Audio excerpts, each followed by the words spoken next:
Hola, ¿cómo les va? Les damos una bienvenida a un programa especial de Recorriendo el Campo. En este caso con una jornada técnica destinada al uso y reutilización de los efluentes porcinos.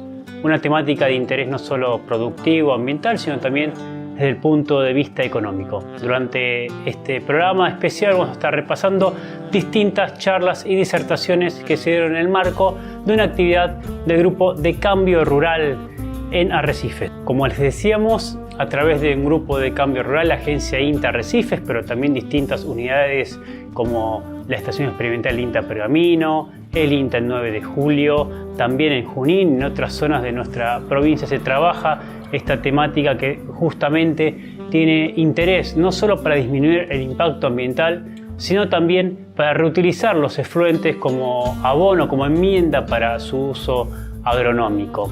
En este caso vamos a ver 3 charlas que tienen que ver tanto con una cuestión más conceptual sobre cómo se pueden tratar estos efluentes y algunas herramientas y casos concretos que han sido exitosos y que pueden llevarse a cabo en espacios similares y ambientes productivos como los que tenemos en nuestra región. La primera charla la brinda Nicolás Riera, investigador de INTA, y en lo que aborda principalmente tiene que ver con medir no solamente qué contienen los residuos, sino su impacto en el ambiente, qué cantidad, cómo los caracterizamos física y químicamente, reconocer los organismos patógenos y ver cómo se reutilizan a través de la tecnología del geocontenedor.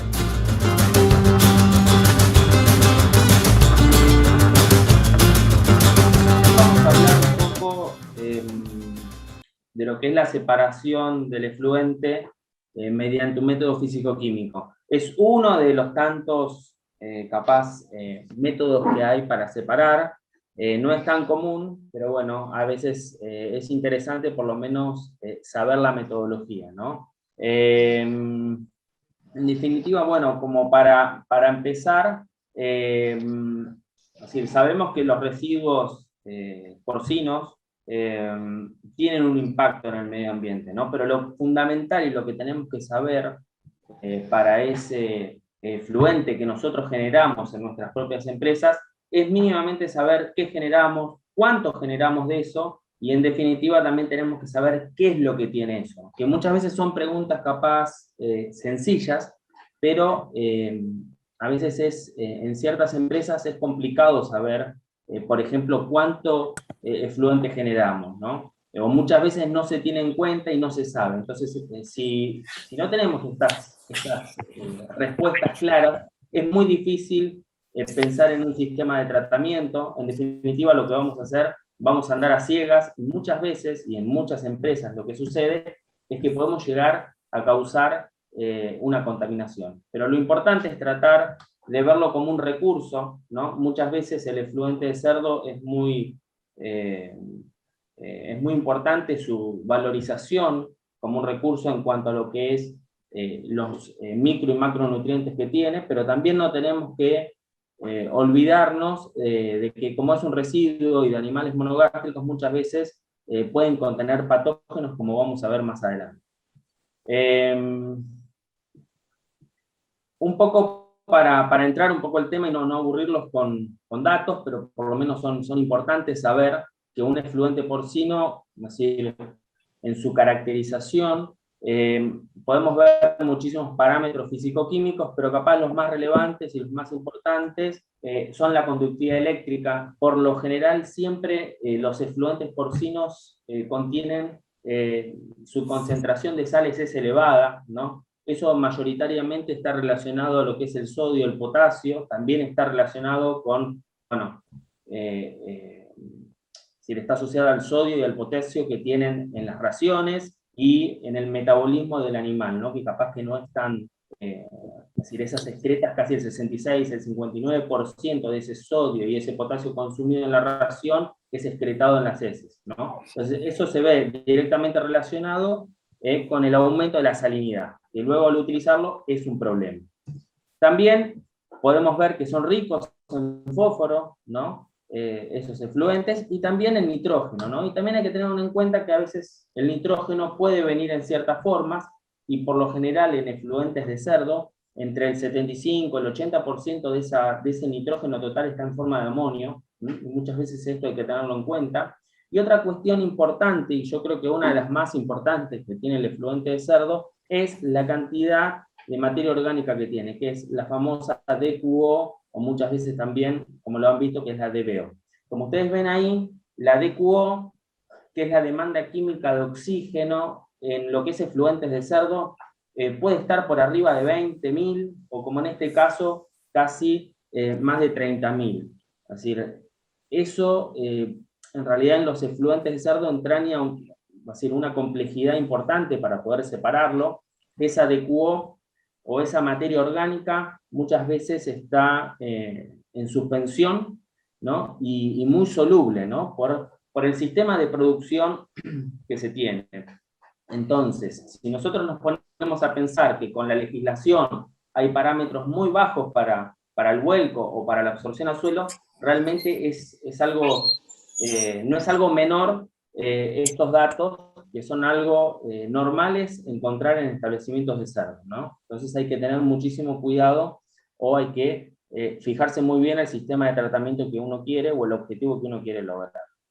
Y también lo que no hay que dejar de fijarse o de ver en los efluentes de cerdo, como también en otros efluentes, son los patógenos, ¿no? Estos efluentes suelen tener patógenos, y lo importante es tomar conciencia, ¿no? que muchas veces de esos patógenos son zoonóticos, tienen alta persistencia en el medio ambiente y tienen baja dosis infecciosa. Entonces, cuando uno los maneja, los manipula, hay que tener ciertas consideraciones, ¿no? Y lo ideal sería poder llegar a medirlos y saber qué es lo que está manejando.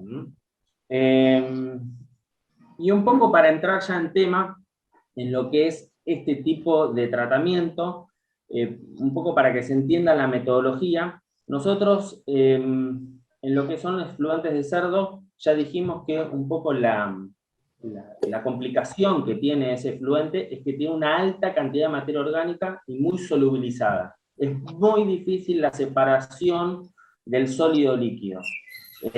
Ya van a ver seguramente en la otra presentación, o bueno, hay otros sistemas más mecánicos, pero este se basa en aditivos químicos, ¿no? En definitiva, lo que hacen en ese aditivo químico son coagulantes y floculantes, que lo que hacen es separar la materia sólida del efluente de la líquida, como ven ahí en la presentación. En definitiva, como ven acá en las fotos, de más abajo en escala de laboratorio, en la foto de la izquierda, no sé si se ve acá mi cursor, se encuentra que el efluente ya se encuentra coagulado, lo ven que se encuentra como con esas partículas ya totalmente adicionadas, y un poco lo que nosotros hacemos en el laboratorio, o lo que hicimos en aquella época con este método para poder evaluarlo, es un sistema a escala, llevarlo a escala piloto. Solamente lo que se hace es, con la adición de esos coagulantes y floculantes, luego se tiene otro cuerpo, que sería el geocontenedor, que no deja de ser una malla filtrante, entonces retiene adentro los sólidos y afuera deja salir el líquido. En realidad, lo podemos ver acá, en esta foto de la izquierda, en los vasos de precipitado, se ve que ese efluente, las dos capas, ¿no? Ahí ya se encuentra el efluente con el floculante y el coagulante, en donde lo que se obtienen son las dos fases, y con el geocontenedor lo único que se hace es retener ese sólido dentro de esa membrana.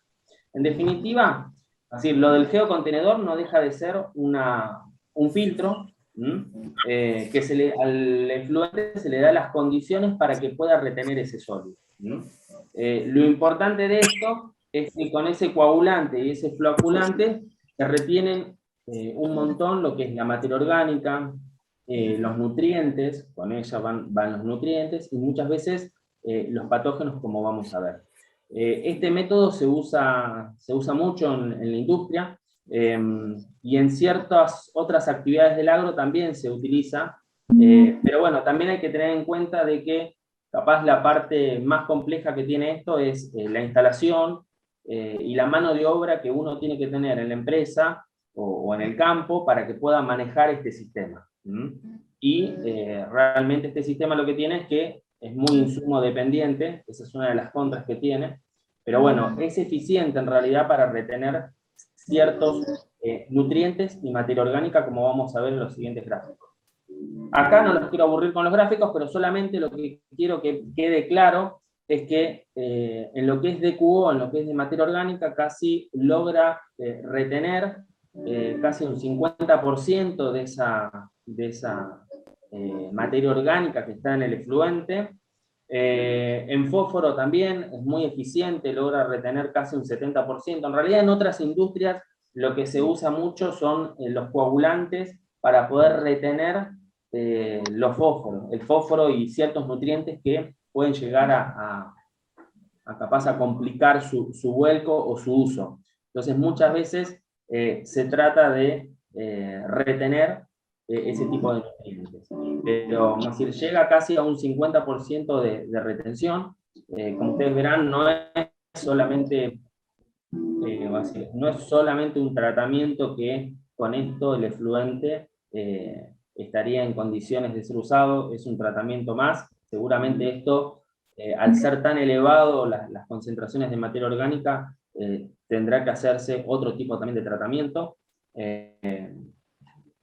Y con respecto también, esto fue importante, muchas veces en los sistemas en cerdos se caracterizan por tener altas concentraciones, a veces de cobre y de zinc. No dejan de ser micronutrientes, pero a veces según en donde uno lo disponga y con la frecuencia que lo haga, puede llegar a causar algún tipo de inconvenientes, por eso hay que tenerlo en cuenta.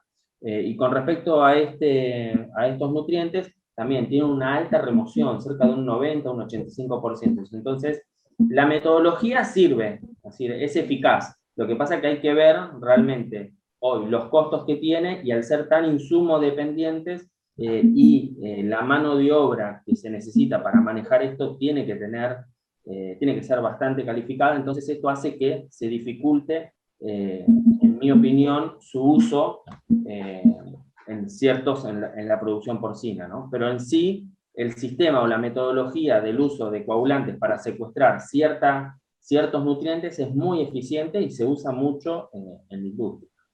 Y también nada más en lo que es patógenos, todo lo que son patógenos, parásitos que tienen los efluentes, este sistema logra captarlos, pero no así tanto la parte microbiológica, ¿no? Porque parte se dirige al agua que drenan esas celdas.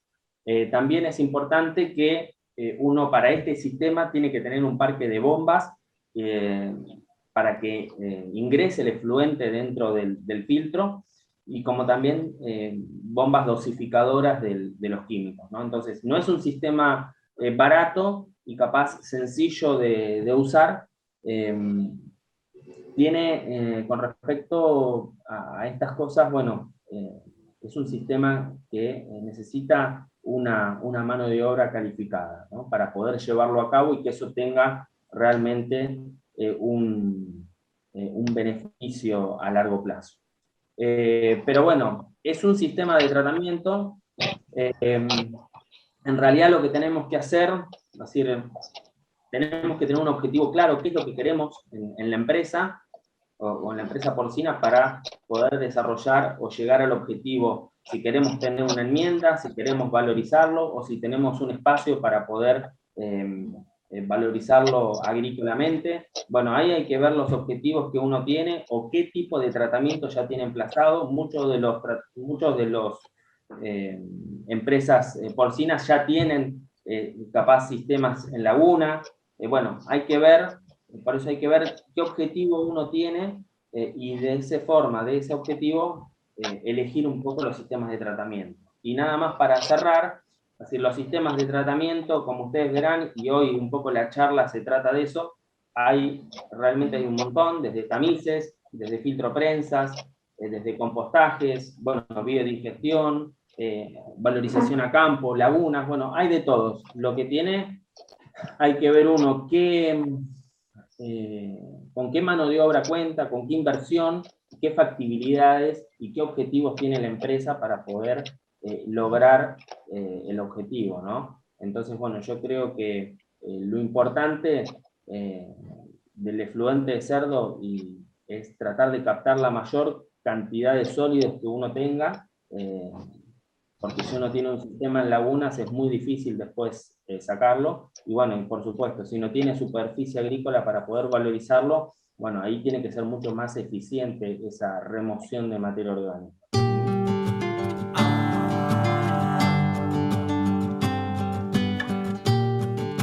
Seguimos entonces ahora en este programa especial de Recorriendo el Campo con charlas técnicas sobre la gestión de efluentes, y vamos a trabajar ahora sobre tecnologías específicas que se desarrollan para esta temática. Al momento de invertir es importante conocer no solo la tecnología existente, sino aquella que se adapta a nuestras necesidades, a nuestro ambiente, a nuestros objetivos productivos. Javier Schwarzman desarrolló un sistema de separación de sólidos para criadero de cerdos. Los beneficios de este modelo tienen que ver tanto con alargar la vida útil de las lagunas, mejorar ese efluente y también su posibilidad de uso agronómico como enmienda o abono.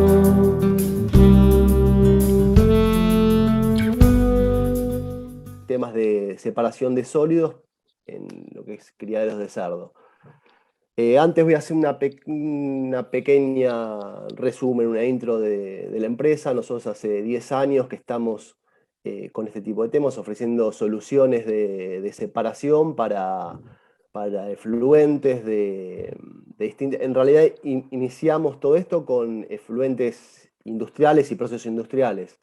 Y bueno, fue habiendo una necesidad del agro y nos fuimos acercando cada vez más, trabajando con productores, algunos profesionales, inclusive con el INTA también.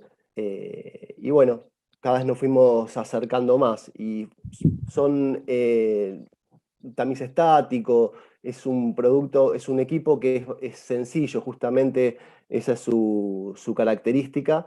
Y son tecnologías que se usan a partir de que fuimos aprendiendo mucho de esto. Hemos visto que son tecnologías que se usan incluso en muchos países, productores en tambos, en Nueva Zelanda, en Estados Unidos, se usan estas tecnologías. Bueno, bueno, también, también bueno, acá hay unas fotos, perdón, acá hay unas fotos de unos equipos. Nosotros hacemos tamices estáticos, tamices rotativos, tornillos, y distintos equipos de separación, simplemente para que lo sepan, y también cualquier solución de bombeo. Siempre tenemos algún producto, ya sea para riego, para una casa, para proceso industrial. O sea, es una de nuestras ramas de interés. Bueno, una de las ¿por qué necesitamos separar sólidos, ¿no? Esa es una pregunta que uno se puede hacer, ¿no? El primer punto es, bueno, que mejora la calidad del efluente. Estos equipos son equipos de tratamiento primario. Es la primera etapa de separación, tanto en un tambo, un criadero de cerdo, una industria. Hay un tratamiento primario, un secundario, posiblemente un terciario.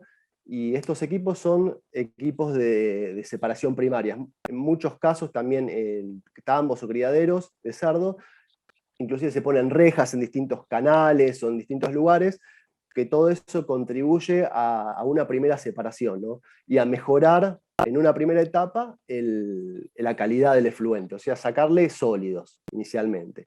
Y poder hacer más eficiente un segundo tratamiento, que en muchos casos en este tipo de establecimientos son lagunas, ¿no? Bueno, en el caso que se usen lagunas, estos equipos que remueven sólidos prolongan la vida de las lagunas y también facilitan cualquier tipo de proceso posterior, como puede ser, no sé, el bombeo, uso agronómico o cualquier proceso posterior. Al efluente tener menos cantidad de sólidos, lo facilita, ¿no? ¿Qué es un tamiz estático?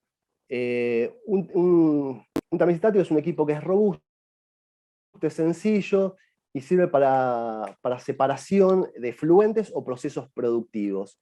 Es un método, es importante que es un método de separación mecánica, es una malla, y que es por gravedad, ¿no? Simplemente el fluido atraviesa una malla y los sólidos son retenidos. Ese es el principio de funcionamiento.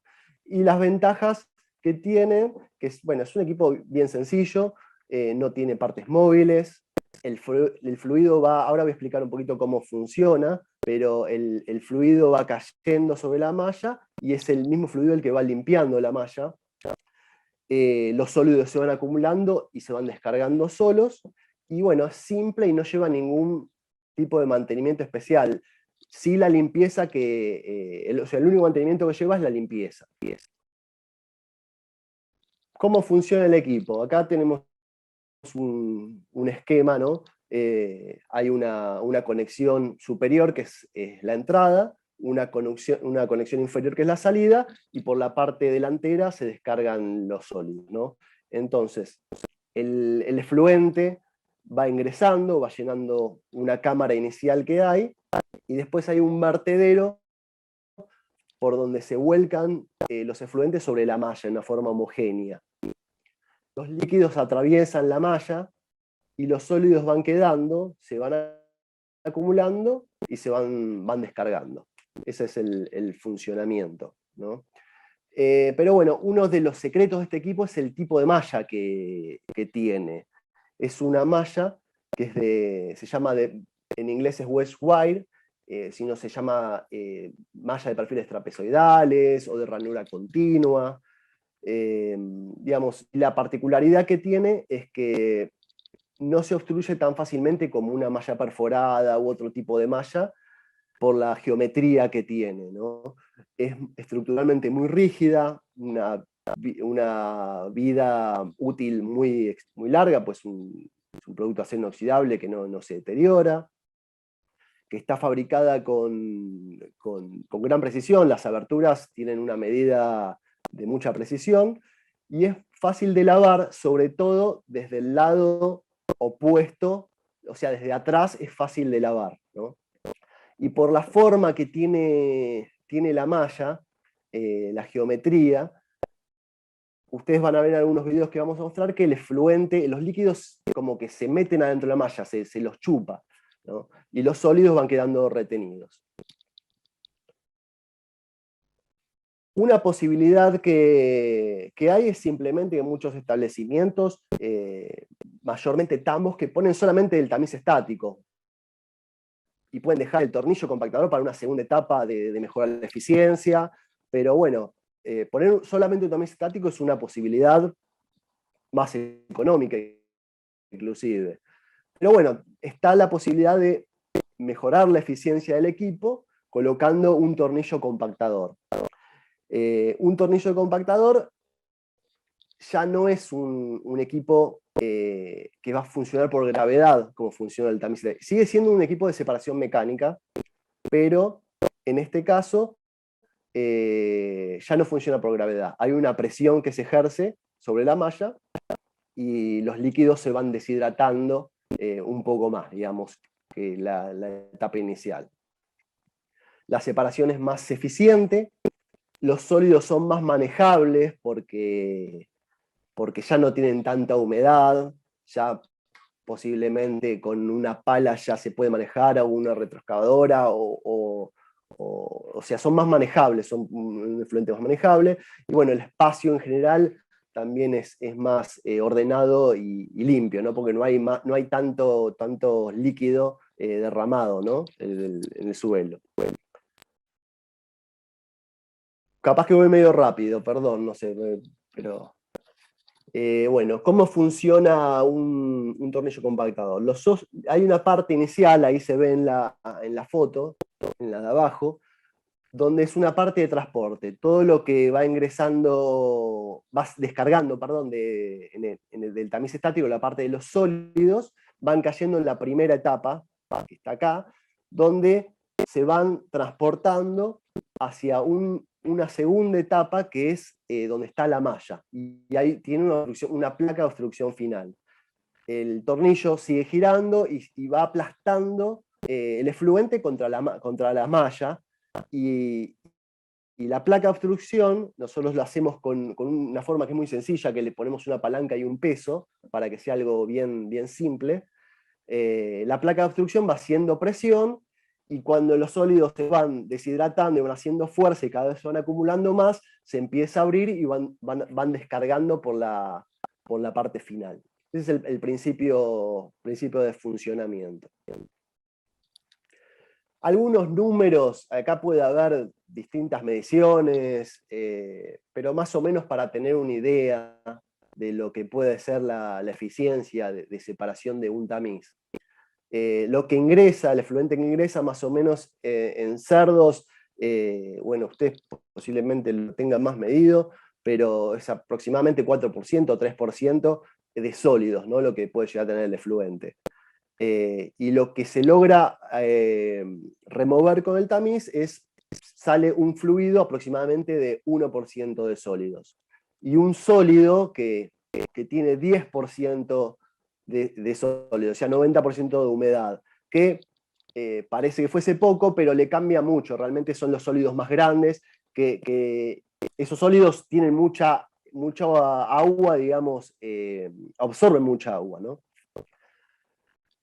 Con un tornillo uno puede llegar a transformar esos sólidos con 10% de sólidos justamente en unos sólidos más deshidratados con un 25%. Son números muy aproximados, números que se pueden ir y digamos, son aproximados, son de referencia, ¿no? Para que tengan. Pero esa es más o menos cómo puede llegar a encontrarse la situación.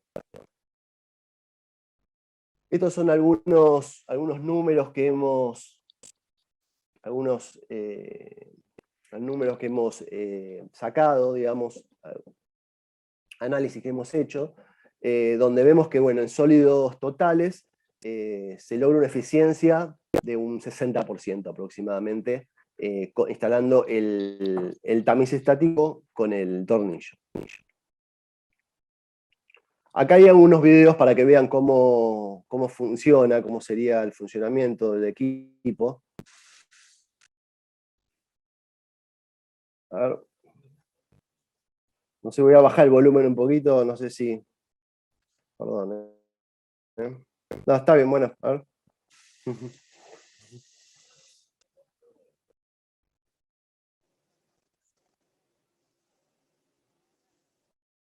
Ahí está. Quería hablar encima.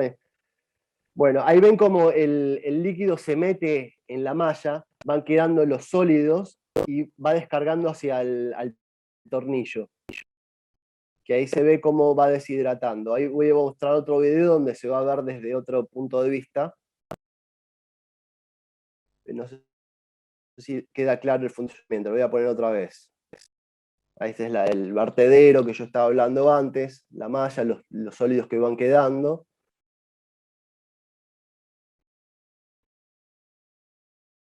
Y ahí es la etapa de deshidratación.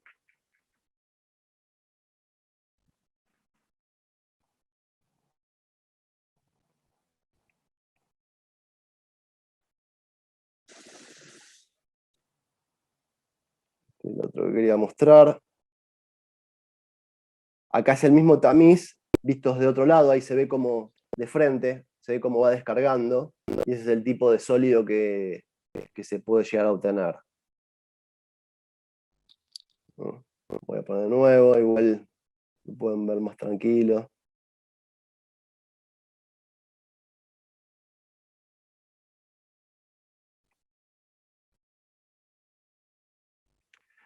Bueno, y acá simplemente algunos ejemplos de la instalación de estos equipos. Generalmente se colocan en altura, como por un lado, porque siempre se va a necesitar una bomba para alimentar estos equipos. Entonces, con la bomba se va a llegar al equipo, que es mejor que esté a altura para que por gravedad después pueda llegar a algún otro lugar. Ahí se ve una cañería blanca que por gravedad, por ejemplo, llega a las lagunas. Y por otro lado, al estar en altura, siempre va a haber un espacio para la descarga de los sólidos. En la figura de la derecha ahí se ve que hay una manguera amarilla, donde está la conexión superior que yo les contaba al principio, donde ingresa el efluente, y hay una cañería blanca que conecta el tornillo con el tamiz, y sale, en este caso va para las lagunas, ¿no? Y ahí, bueno, ahí se ve, hay otra foto donde también se va, ahí lo voy a mostrar, pero hay una parte que está construida con material, en este caso, ¿no? Hay distintas instalaciones, pero en este caso hay una parte que está hecha con material y hay una estructura de acero por arriba donde contiene el equipo. Siempre es interesante hacerle alguna pasarela, en este caso no la tiene, ¿no? Pero alguna pasarela o alguna forma para poder acceder fácilmente al equipo, principalmente para lavarlo, ¿no? Acá hay otro equipo que está ahí del otro, este sí tiene una pasarela del otro lado, ¿no? Ahí se ve el tamiz con el tornillo, está dado de una forma similar. Y acá hay un equipo que es simplemente el tamiz, este es un tambo, también tiene una estructura de material y está sobre la estructura de material. Pero bueno. Conocimos a través de Javier esta herramienta, sus usos, sus características. Patricia Napoli es productora y empleó en su emprendimiento justamente este tamiz estático con excelentes resultados. Veamos la experiencia.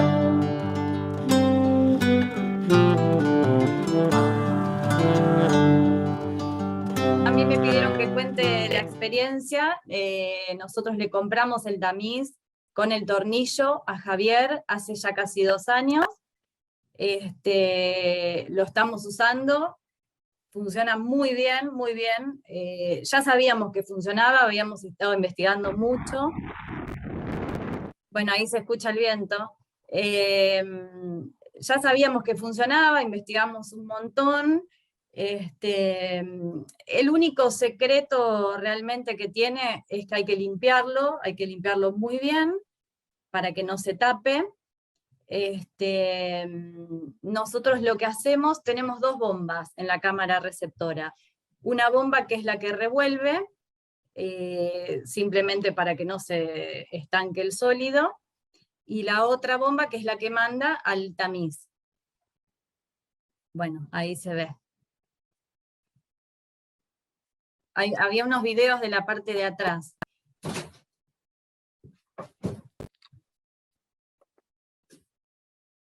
A ver, aguantame un segundito. No sé si tenés el video de la parte de atrás. Sí, ahí lo estoy poniendo. Ah. Ahí lo... Bueno, sí, bueno, el equipo que tenemos filtra 10.000 litros hora. Nosotros la bomba que pusimos manda 14.000 litros hora. Estuvo bueno que sea así porque lo que hacemos es regularlo con una canilla, regular la entrada con una canilla. Y la verdad que eso de la canilla está muy bueno porque, bueno, los que son productores deben saber, el efluente no es el mismo en las distintas épocas del año y no es el mismo en los distintos galpones. Por ejemplo, para contarles los 2 extremos, uno sería en engorde, en pleno verano, con canilla al 100% abierta, filtra perfecto. Ahora, gestación, por ejemplo, en invierno, se genera como una baba, hay mucho pelo, y bueno, y pasa bastante de largo. Por eso está muy bueno regularlo con la canilla. Nosotros el uso que le damos son más o menos durante 6 o 7 días, y después lo tenemos 20 días parados. Esos 6 o 7 días lo usamos unas 6 horas, y a veces es necesario cortar, lavar y arrancar de nuevo. Bueno, ahí se ve bien la consistencia, es como si fuera yerba usada, es esa bien la consistencia.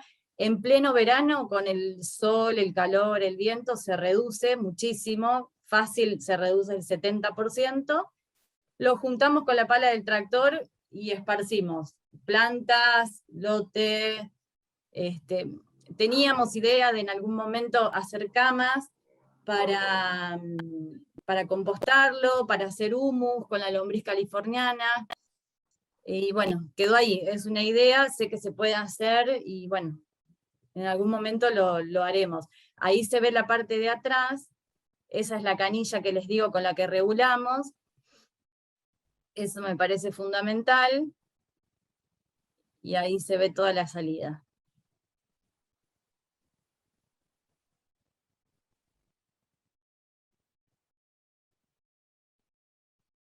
Y bueno, esa es la experiencia nuestra, lo estamos usando hace 1 año y medio, y funciona bárbaro, la verdad que funciona perfecto, no.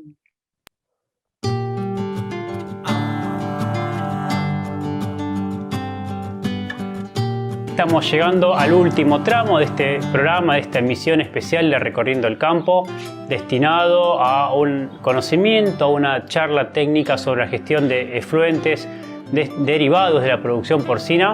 Vamos ahora a conocer la experiencia de Rubén Alcaraz. Rubén es un productor que lleva adelante el compostaje de residuos líquidos y ha obtenido, como verán en el desarrollo de su charla, excelentes resultados, no solamente por la disminución y el reaprovechamiento, sino por la calidad del abono generado a través de distintos sistemas que nos va a mostrar.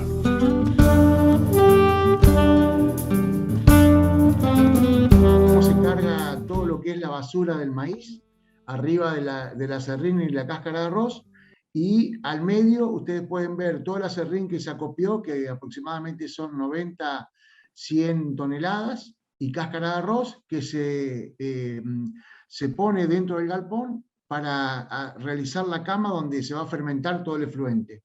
A la derecha pueden ver lo que sale de la planta de silos, que es todos los restos de granos, pedazos de chaucha, palos, malezas de todo tipo, que se usa para fermentar todo el efluente. ¿Pasa? Como todos saben, el tema de compost es una fermentación aeróbica donde tratamos de generar la mayor cantidad de temperatura para con esa temperatura tratar de higienizar el efluente como primera medida, y como segunda medida tratar de evaporar toda el agua que tiene el efluente. O sea, aunque parezca mentira, con 70 grados de temperatura podemos evaporar, generar un impacto, un choque de calor al agua que cae de la máquina. Entonces, esa agua es evaporada. En los videos se ven cómo salen columnas de vapor muy importantes, y esa agua se libera al medio ambiente y se va con un poco de viento o algo, sale del galpón, eliminando de esta forma todo el agua, el 95% de agua que tiene el efluente, y dejando ese 5% de materia sólida o materia orgánica adherida a toda la masa que es acerrín y cáscara de arroz. Acá les quiero mostrar un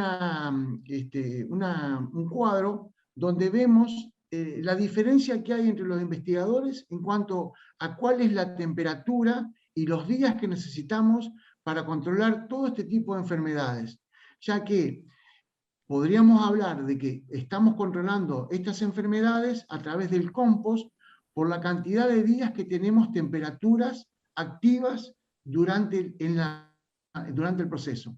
Fíjense que Salmonella, por ejemplo, no se han puesto de acuerdo, y por ahí son los mismos investigadores, de 27 días a 50 grados hasta 59 días a 60 grados.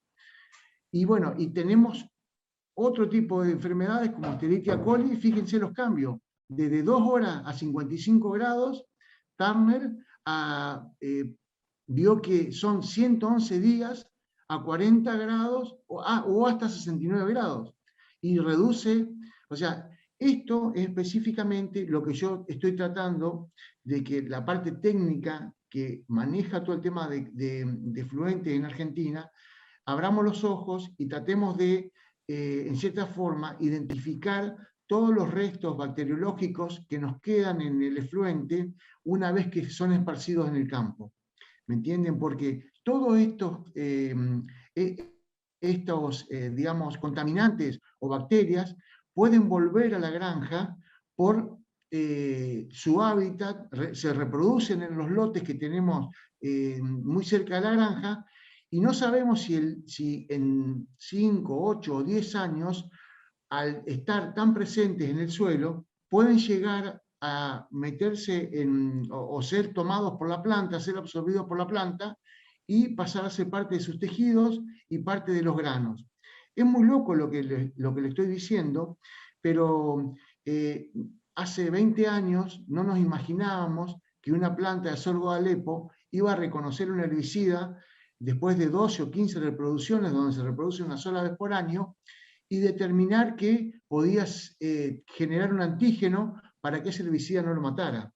Entonces, puede ser que esto pueda suceder ante la presencia de mucha Escherichia coli o salmonela en el suelo, la planta la note como algo normal y lo utilice y lo haga correr por su savia. ¿Pasa a la otra?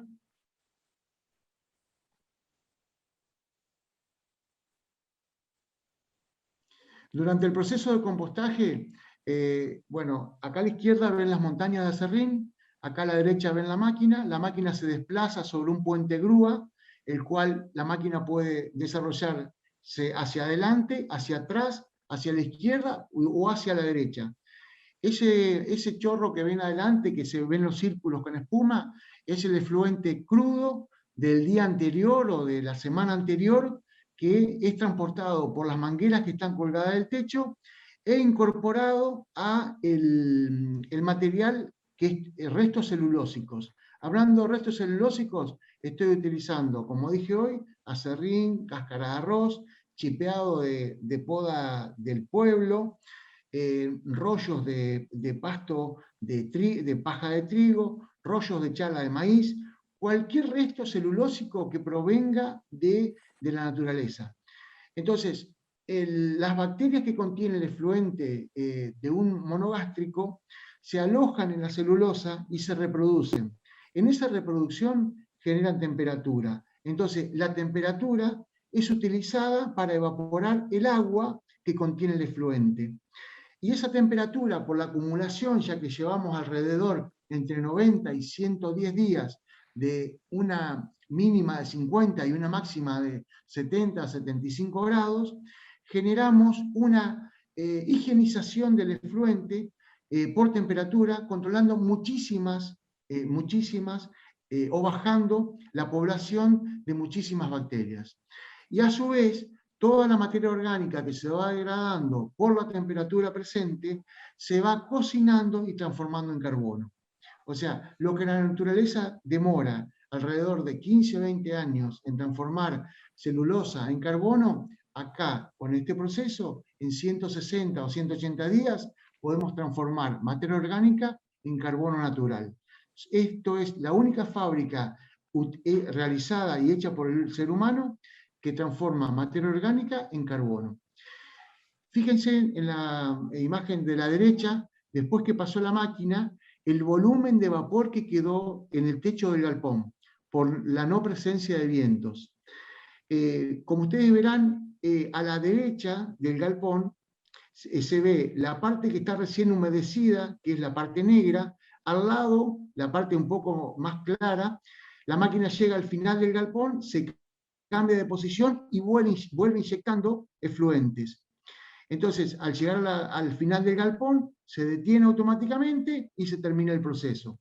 Este trabajo es más o menos 1 hora y media por día, todos los días, menos los fines de semana. A la izquierda, una imagen pequeña, van a ver que está el acerrín cargado, listo para cuando se termine la cancha de la derecha, empezar a aplicar efluentes, en la parte izquierda del galpón. La próxima.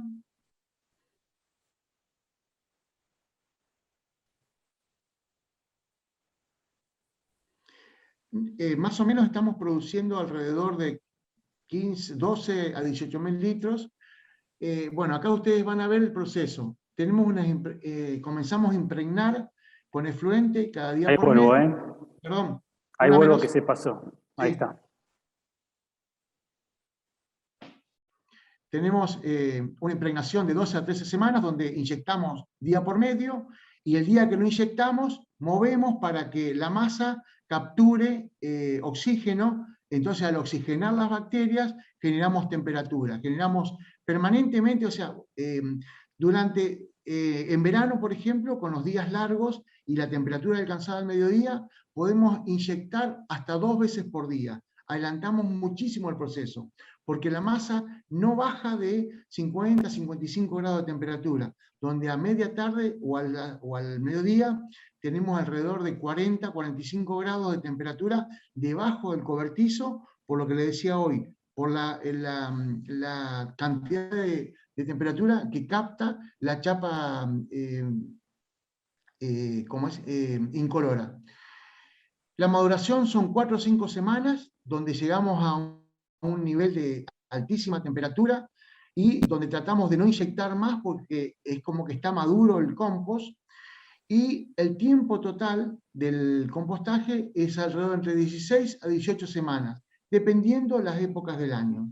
A veces en invierno nos complica un poco las bajas temperaturas, ya que tenemos por debajo de 0 grados, lo que nos dificulta, a veces tenemos que esperar 2 días para poder compostar de nuevo, porque se demoran, se ponen bastante remolonas las bacterias en generar temperatura. He desarrollado este equipo y lo he implementado en Campo Quijano a 3.000 metros de altura, donde durante todo el año la diferencia de temperatura durante el día pasa de 0 grados a 30 grados por la altura, y el equipo funciona en un 70-80% de la capacidad que tendría que funcionar.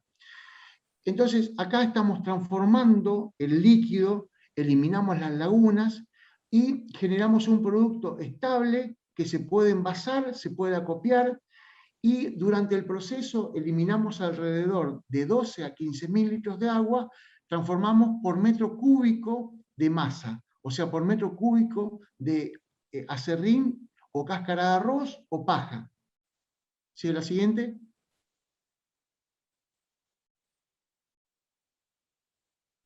La siguiente.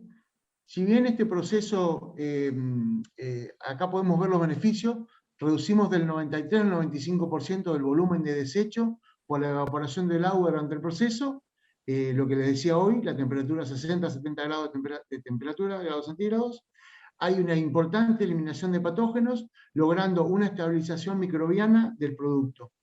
Tenemos una reducción importantísima de QO y de BO, porque el efluente es crudo y únicamente tenemos pérdida de gases de efecto invernadero desde que cae del pico blanco que viene de la máquina hasta que es absorbido por la masa, porque después que pasa el equipo se inhibe completamente el olor y no hay moscas dentro del galpón, porque hay mucha temperatura, hay mucho vapor de agua. Es bastante insoportable estar en verano ahí adentro por la temperatura, y repito, no hay olor ni amoníaco ni liberación de otros gases. Se produce un producto estable que se puede envasar en Big Bag, o lo que uno puede llevarlo hasta un lote con un camión volcador y después empezar a aplicarlo. No se degrada en el tiempo. Ahora estoy tratando de chipearlo, encapsularlo, hacer micropellet para poder ser utilizado en sembradoras, ya que yo lo esparzo en mi campo con un esparcidor de guanos.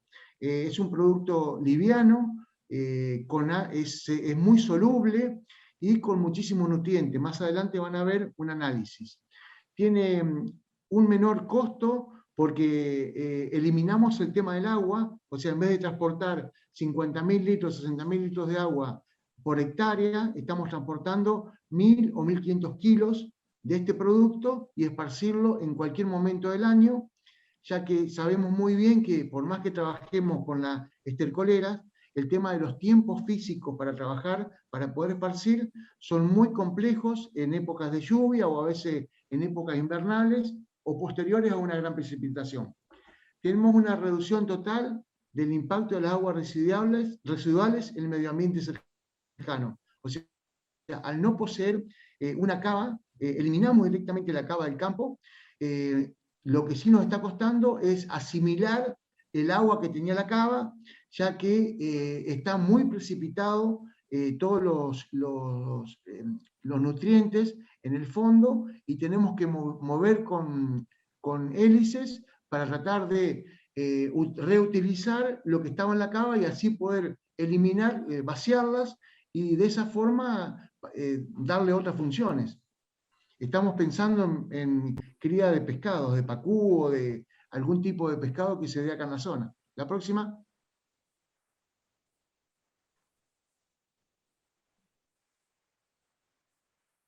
Va a tardar un segundito, Sí. tiene animaciones. Sí, está bien, no hay problema. A ver, ahora. Ahí está. No, ahí está, bueno. Esta es la tolva que esparce el efluente, la que está en el centro. Ustedes ven esa montaña que parece que es muchísimo, son alrededor de 4 camiones de acerrín. El acerrín se trae de 150 kilómetros, es transportado por una tolva Vulcano. Y acá a la derecha pueden ver el desarrollo del galpón. La máquina se desplaza hacia el fondo del galpón y la manguera es de origen alemán y tiene un resorte adentro de acero inoxidable, entonces se despliega y se retrae como un resorte acompañando a la máquina que incorpora el efluente. Como ustedes veían hoy, tengo una bomba que extrae el efluente, una bomba que más o menos bombea 50, 60.000 litros por hora, y la máquina está aplicando alrededor de 10, 12.000 litros por hora, entonces tengo un retorno al silo de efluente de alrededor de 4 a 1. O sea, por cada litro que extraigo, estoy volviendo 4 litros, tratando de movilizar todo el fondo. Por eso es que el estanque es bastante chico en dimensiones de perímetro, pero muy profundo, para tratar de tener mucho material solubilizado en superficie, cosa de poder captar la mayor cantidad de los sólidos que componen el efluente. La próxima.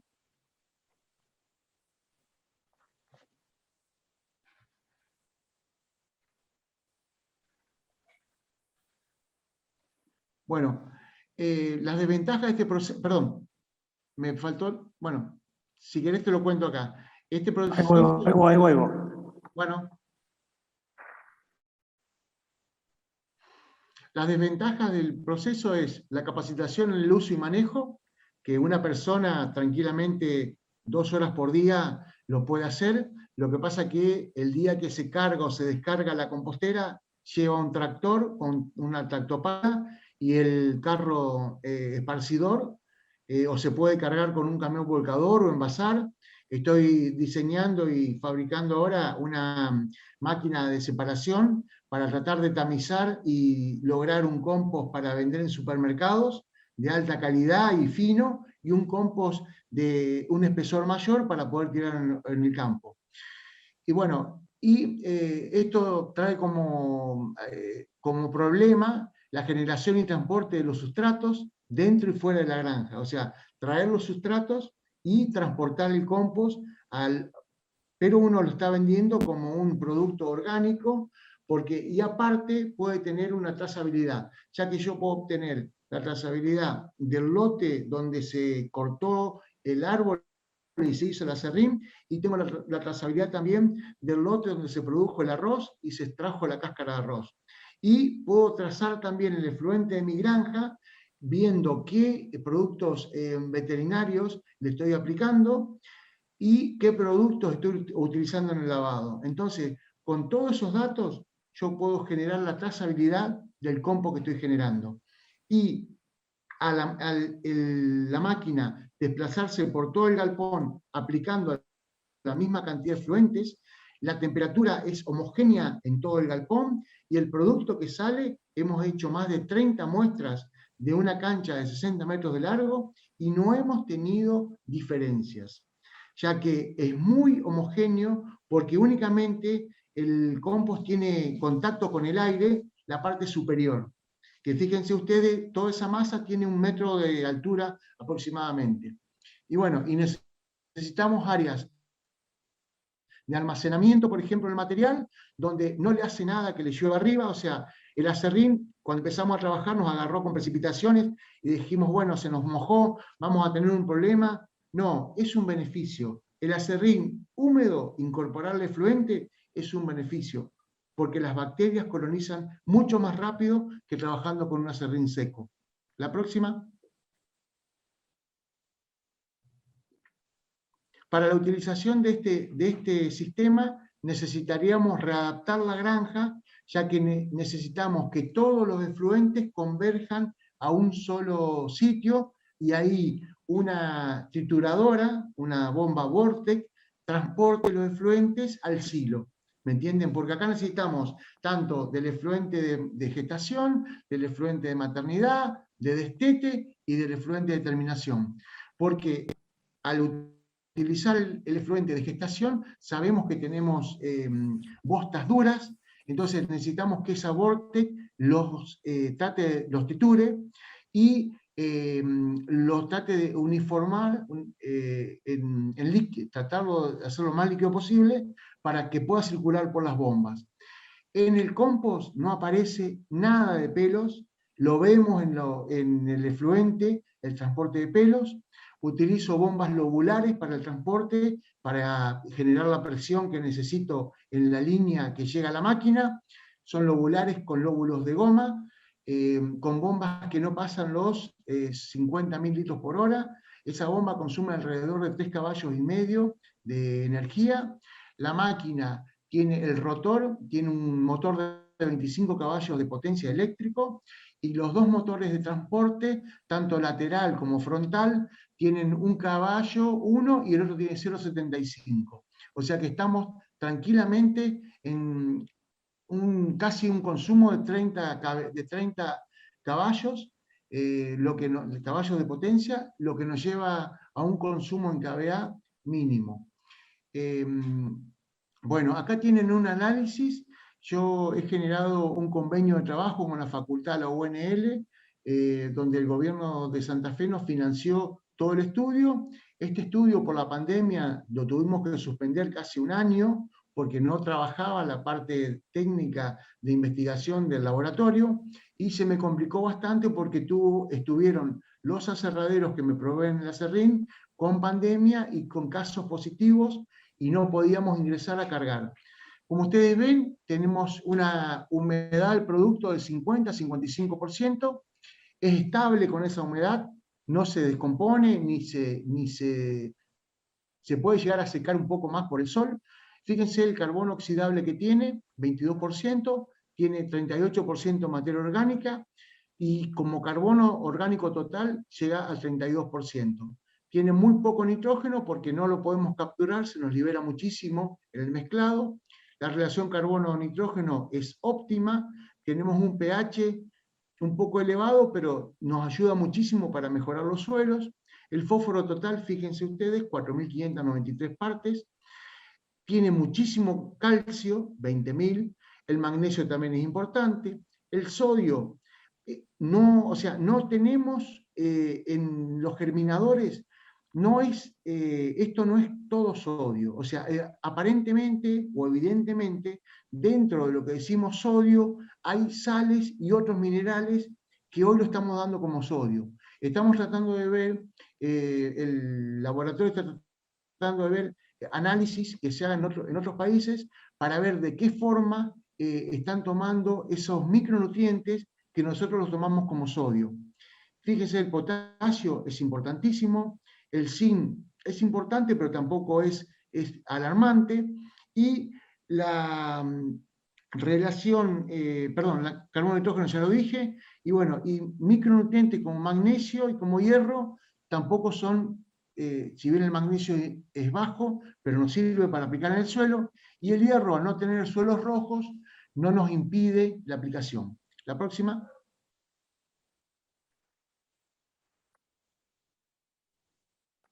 Esto no es un fertilizante, sino es una enmienda orgánica donde la utilizamos para mejorar la estructura del suelo. Bueno, ahí estoy yo con mi hijo, que bueno, es el que me sigue en todas estas locuras.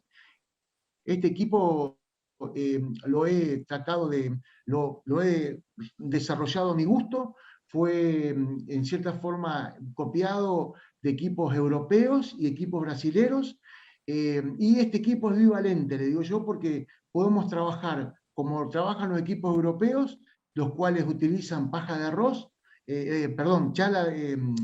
paja de trigo, el 90% es paja de trigo, y un 10% de restos de remolacha azucarera y tallo de remolacha azucarera, lo cual tienen una paleta en el rotor que es cortante y corta toda la celulosa larga que tiene la paja de trigo.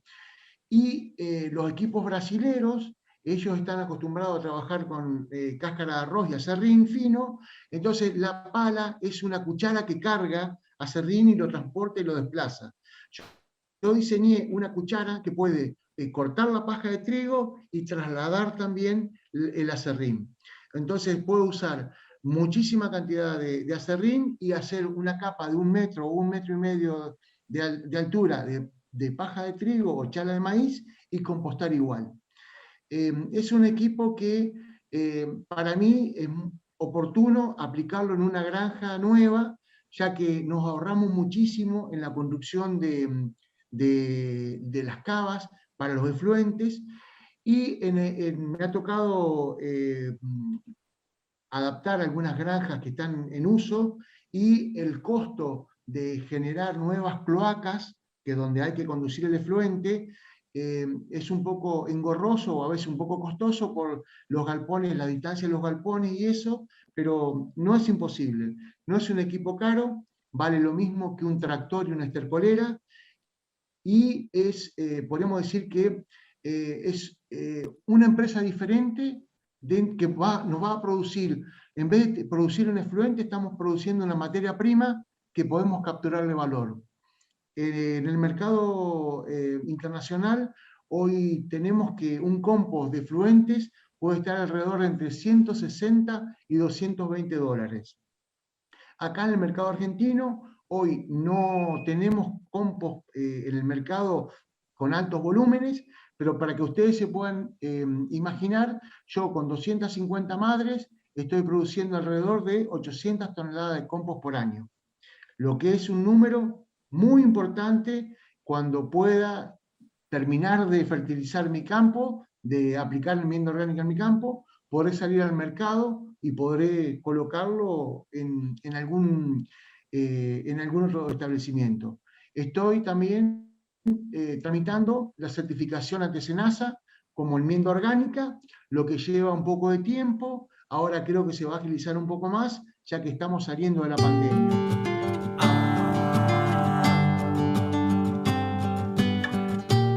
Gracias por acompañarnos. Recordamos siempre que pueden acercarse a la agencia del INTA que esté más cercana a su localidad, a su distrito, para vincularse con productores, con técnicos profesionales y empresas que trabajan la temática. Agradecemos a Laura Magri, profesional de INTA Arrecifes, agente de proyecto del Grupo de Cambio Rural Valorizando Residuos, y a Clifford por darnos este espacio para llegar a la comunidad de Rojas y también a quienes nos encuentran a través de la red y las redes como Recorriendo el Campo. Será hasta la próxima y como todas las semanas con los micros informativos en Clifford TV.